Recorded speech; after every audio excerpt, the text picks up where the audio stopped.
அல்ஹம்துலில்லாஹ், எல்லா புகழும் அல்லாஹ்வுக்கே உரியது. அவன் பேரரசனும் தூய்மையானவனும் சாந்தி அளிப்பவனும் ஆவான். மேலும் அவனே தன் புனித இல்லமான காபாவிற்கு ஹஜ் செய்வதை முஸ்லிம்கள் மீது கடமையாக்கினான். இன்னும் அதனை இஸ்லாத்தின் தூண்களில் ஒரு தூணாகவும் ஆக்கினான். அல்லாஹுவை தவிர வேறு இறைவன் இல்லை. அவன் தனித்தவன் மற்றும் பேரரசனும் யாவற்றையும் நன்கறிந்தவனும் ஆவான் என நான் சாட்சி கூறுகிறேன். மேலும் நிச்சயமாக முஹம்மது ஸல்லல்லாஹு அலைஹி வஸல்லம் அவர்கள் அவனுடைய அடியாரும் அவனுடைய தூதரும் ஆவார்கள். படைப்பினங்களிலே மிக சிறந்தவரும் ஆவார்கள் என்று நான் சாட்சி கூறுகிறேன். அவர்கள் மீது, அவர்களது குடும்பத்தார், தோழர்கள் மற்றும் அவர்களை பின்பற்றுவோர் மீதும் அல்லாஹுவின் சிறந்த அருளும் முழுமையான சாந்தியும் உண்டாகட்டுமாக.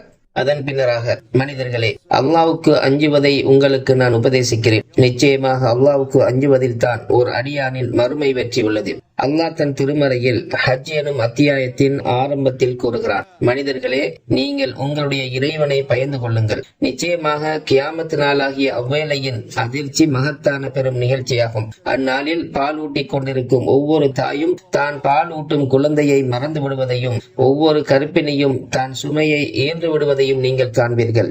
மேலும் மனிதர்கள் மதிமயங்கியவர்களாக இருக்க காண்பீர்கள். எனினும் அது மதிவினால் ஏற்பட்ட மதிமயக்கம் அல்ல, ஆனால் அல்லாஹுவின் வேதனை மிக கடுமையானதாகும் என்று குறிப்பிடுகிறார். அல்லாஹ்வுக்கு அஞ்சுவது என்பது நற்செயல்களை செய்வதையும், பாவங்களையும் தீமைகளையும் தவிர்ப்பதையும், மறுமை நாளுக்காக தயாராவதையும் குறிக்கிறது.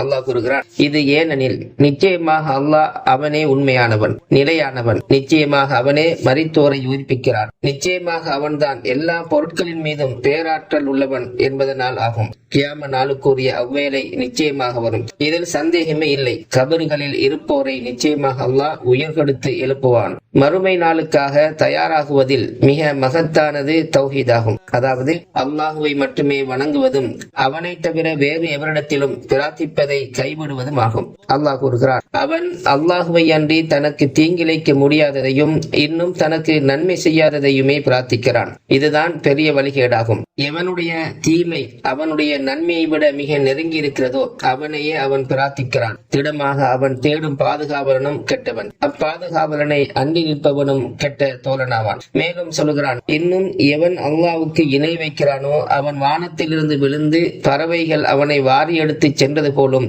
அல்லது பெருங்காற்றடித்து அவனை வெகு தொலைவில் உள்ள ஓரிடத்திற்கு அடித்துக் கொண்டு சென்றது போலும் ஆகிவிடுவான். அடுத்ததாக, ஈமான், இறை நம்பிக்கை உடையவர்களின் அடையாளமே தௌஹீதாகும். இது பற்றி அல்லாஹ் தன் திருமறையில், ஆகவே உங்கள் நாயன் ஓரே நாயன் தான், எனவே அவன் ஒருவனுக்கே நீங்கள் முற்றிலும் வழிபடுங்கள். நபியே, உள்ளச்சம் உடையவர்களுக்கு நீர் நன்மாராயம் கூறுவீராக. அவர்கள் எத்தகையோர் என்றால், அல்லாஹ்வின் திருநாமம் கூறப்பெற்றால் அவர்களுடைய இதயங்கள் அச்சத்தால் நடுங்கும். அன்றியும் தங்களுக்குள் ஏற்படும் துன்பங்களை பொறுமையுடன் சகித்துக் கொள்வோராகவும், தொழுகையை சரிவர கடைபிடிப்போராகவும், நாம் அவர்களுக்கு அளித்தவற்றிலிருந்து இறைவனின் பாதையில் செலவு செய்வோராகவும் அவர்கள் இருப்பார்கள்.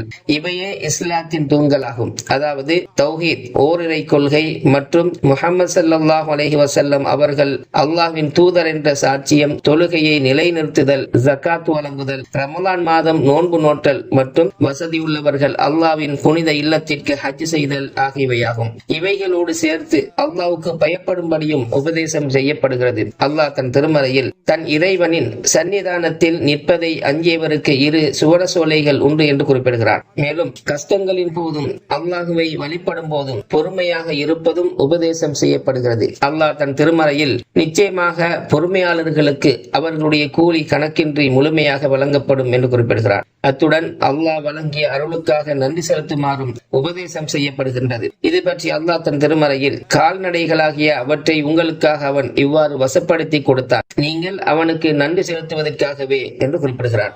மேலும் படைப்புகளில் அல்லாஹ்வின் பிரபஞ்ச விதிகள் உள்ளன. அதன் மீது ஒவ்வொரு அடியானும் நம்பிக்கை கொள்ள வேண்டும் மற்றும் அதிலிருந்து பிரயோசனமும் அடைந்து கொள்ள வேண்டும். அல்லாஹ் சொல்கிறான், நிச்சயமாக அல்லாஹ் ஈமான் கொண்டவர்களை முஸ்ரிக்குகளின் தீமைகளிலிருந்தும் பாதுகாத்துக் கொள்கிறான். நம்பிக்கை மோசம் செய்பவர்களையும் நன்றி கெட்ட மோசக்காரர்கள் எவரையும் நிச்சயமாக அல்லாஹ் நேசிப்பதில்லை. மேலும் மற்றொரு வசனத்தில், அல்லாஹ்வுக்கு எவன் உதவி செய்கிறானோ அவனுக்கு திடனாக அல்லாஹும் உதவி செய்வான். நிச்சயமாக அல்லாஹ் வலிமை மிக்கோனும் யாவரையும் மிகைத்தோனுமாக இருக்கின்றான். மற்றொரு வசனத்தில், அநியாயம் செய்த எத்தனையோ ஊரார்களை நாம் அளித்திருக்கிறோம். அவற்றின் முகடுகள் மீது அவைகள் விழுந்து கிடக்கின்றன. எத்தனையோ கிணறுகள் பாலடைந்து கிடக்கின்றன. எத்தனையோ வலுவான மாளிகைகள் ஊர்கள் பாழ்பட்டு கிடக்கின்றன. மேலும் சொல்லுகிறான், அநியாயங்கள் செய்து கொண்டிருந்த எத்தனையோ ஊர்களுக்கு நான் அவகாசம் கொடுத்தேன், பின்னர் அவற்றை பிடித்துக் கொண்டேன், மேலும் யாவும் என்னிடமே மீண்டு வர வேண்டும் என்று குறிப்பிடுகிறான். அத்துடன் அல்லாஹ் தன்னுடைய தோழரான இப்ராஹிம் நபியிடம் ஹஜ்ஜுக்காக மக்களிடம் அழைப்பு விடுக்குமாறும் கட்டளையிடுகிறான். அல்லாஹ் தன் திருமறையில் ஹஜ்ஜை பற்றி மக்களுக்கு அறிவிப்பீராக, அவர்கள் நடந்து வெகு தூரம் தொலைவில் இருந்து வரும் மெலிந்த ஒட்டகைகளின் மீதும் உம்மிடம் வருவார்கள் என கூறினோம். தங்களுக்குரிய பலன்களை அடைவதற்காகவும் குறிப்பிட்ட நாட்களில் அல்லாஹ் அவர்களுக்கு அளித்துள்ள ஆடு மாடு ஒட்டகம் போன்ற பிராணிகள் மீது அவன் பெயரை சொல்லி குர்பான் கொடுப்பவர்களாகவும் வருவார்கள் என்று குறிப்பிடுகிறார். அவ்வாறே அவர்கள் தங்களுக்குரிய நன்மைகளை அடைவதற்காகவும் அல்லாஹ்வின் பெயர் நினைவில் கூறுவதற்காகவும் இங்கு வந்துள்ளனர். ஹஜ்ஜுடைய வழிபாடுகளை நிறைவேற்றி அதன் மூலம் உயர்ந்தோனாகிய அல்லாஹ்வின் திருப்தியை பெறுவதற்காகவும் அவன் நற்கூலியை நாடியும் மகத்தான காபாவாகிய அவ்வில்லத்தையும் புனித தலங்களையும் கண்ணியப்படுத்துவதற்காகவும் தொலை தூர இடங்களிலிருந்து ஹாஜிகள் வந்துள்ளனர். இது பற்றி அல்லாஹ் தன் திருமறையில், மனித சமுதாயத்திற்கு எதனை புனித தலமாக நாம் ஆக்கியிருக்கின்றோமோ அந்த மஸ்ஜிதுல் ஹராமை விட்டும் மேலும் அல்லாஹ்வுடைய பாதையை விட்டும் எவர்கள் தடுத்துக் கொண்டும் இருந்தார்களோ அவர்களுக்கும், மேலும் யார் அதில் மஸ்ஜிதுல் ஹராமில் அநியாயம் செய்வதன் மூலம் வரம்பு மீற விரும்புகின்றானோ அவனுக்கும் நோவினை தரும் வேதனையிலிருந்து சுவைக்கும்படி நாம் செய்வோம் என்று குறிப்பிடுகிறான். அல்லாஹுவை மட்டும் வணங்க வேண்டும், இணை வைப்பை ஷிர்கை கைவிட வேண்டும் என்ற ஏகத்துவ அழைப்பிற்கு பதிலளிக்கும் விதமாக அவர்கள் இந்த இடத்திற்கு வருகை தந்திருக்கிறார்கள். அல்லாஹ் கூறுகிறான், நாம் இப்ராஹிமுக்கு புனித ஆலயத்தின் இடத்தை நிர்ணயித்து, நீர் எனக்கு எவரையும் இணை வைக்காதீர், என்னுடைய இந்த ஆலயத்தை சுற்றி வருவோருக்கு அதில் ருக்கோ சுஜூது செய்து தொழுவோருக்கும் அதை தூய்மையாக்கி வைப்பீராக என்று சொல்லியதை நபியே நீ நினைவு கூறுவீராக. எனவே இந்த இல்லத்தின் கண்ணியத்திற்கு பொருத்தமில்லாத எல்லாவற்றிலிருந்தும் அது தூய்மைப்படுத்தப்பட வேண்டும். ஆகவே ஹஜ்ஜில் தீய பேச்சுகளோ பாவங்களோ சச்சரவுகளோ இன்னும் அரசியல் கோஷங்களோ அல்லது கட்சி சார்ந்த அழைப்புகள் என எதுவும் இருக்கக்கூடாது. மாறாக அல்லாஹ்வுக்கு அடிபணிதலும் அவனது நபியான முஹம்மது ஸல்லல்லாஹு அலைஹி வஸல்லம் அவர்களை பின்பற்றுதலும் வெளிப்படையாகவும் மறைமுகமாகவும் தூய்மையை பேணுதலும் உடன்படிக்கைகளையும் வாக்குறுதிகளையும் முழுமையாக நிறைவேற்றுதலும் பிறருடைய உரிமைகளை மதித்தலும் மட்டுமே அங்கு இருக்க வேண்டும். அல்லாஹ் கூறுகிறான், இதுவே முறையாகும். மேலும் அல்லாஹ்வின் புனிதமான கட்டளைகளை யார் மேன்மைப்படுத்துகிறாரோ அது அவருக்கு அவருடைய இறைவனிடத்தில் சிறந்ததாகும். மேலும் சொல்லுகிறான், இதுதான் இறைவன் வகுத்ததாகும். எவர் அல்லாஹ்வின் சின்னங்களை மேன்மைப்படுத்துகிறார்களோ நிச்சயமாக அது உள்ளச்சத்தால் ஏற்பட்டதாகும். சகோதரர்களே, இந்த ஹஜ்ஜிலே ஒற்றுமையும் பரஸ்பர அறிமுகமாகிக் கொள்ளுதலும் ஒருவருக்கொருவர் ஒத்துழைப்பும் மற்றும் இஸ்லாமியர்களிடத்தில் பரஸ்பர பொறுப்புணர்வும் போன்ற நற்பண்புகளும் வெளிப்படுகின்றன. இவர்கள் வெவ்வேறு மொழிகள், நிறங்கள் மற்றும் நாடுகளை சேர்ந்தவர்களாக இருந்த போதிலும் ஒருவரை ஒருவர் நேசிக்கும் சகோதரர்களாக இந்த வழிபாடுகளை நிறைவேற்றுகிறார்கள். இதனால் அவர்கள் தங்களுக்குரிய நன்மைகளை அடைகிறார்கள். மேலும் தாங்கள் அறுக்கும் பலிப்பிராணிகளிடமிருந்து பிறருக்கு உண்ணக் கொடுக்கிறார்கள். இது பற்றி அல்லாஹ் கஷ்டப்படும் ஏழைகளுக்கு உண்ணக் கொடுங்கள் என்று குறிப்பிடுகிறார். மேலும் ஹாஜிகளின் குணமாக இருக்க வேண்டியது செயல்களில் நன்மையை மேற்கொள்வதும் பேச்சுகளில் உண்மையை பேசுவதும் ஆகும். இது பற்றி அல்லாஹ் மேலும் பொய் உரைப்பதையும் தவிர்த்துக் கொள்ளுங்கள் என்று குறிப்பிடுகிறார். அடுத்ததாக, இந்த அரபா மைதானம் என்பது அதில் நிற்கும் உங்களை குறித்து அல்லாஹ் தன் வானவர்களிடம் பெருமையோடு பேசும் ஒரு மகத்தான நிலையாகும். இந்த மகத்தான நாளில் தான் அல்லாஹ் பின்வரும் வசனத்தை இறக்கினான், இன்றைய தினம் உங்களுக்காக உங்கள் மார்க்கத்தை நான் முழுமையாக்கிவிட்டேன், மேலும் எனது அருட்கொடையை உங்கள் மீது நான் நிறைவு செய்து விட்டேன், மேலும் இஸ்லாத்தையே உங்களுக்காக நான் மார்க்கமாக தேர்ந்தெடுத்துள்ளேன் என்று குறிப்பிடுகிறான். எனவே நேர்வழி காட்டியான நபி ஸல்லல்லாஹு அலைஹி வஸல்லம் அவர்களை பின்பற்றுங்கள். அவர்கள் அரபாவில் லுஹர் மற்றும் அசர் தொழுகைகளை ஒன்றாக சேர்த்து ஜம்உ மற்றும் கஸ்ராக சுருக்கி தொழுதார்கள். பின்னர் சூரியன் மறையும் வரை அமர்ந்து அல்லாஹுவை நினைவு கூர்ந்தார்கள். சூரியன் மறைந்ததும் முஸ்தலிபாவை நோக்கி புறப்பட்டார்கள்.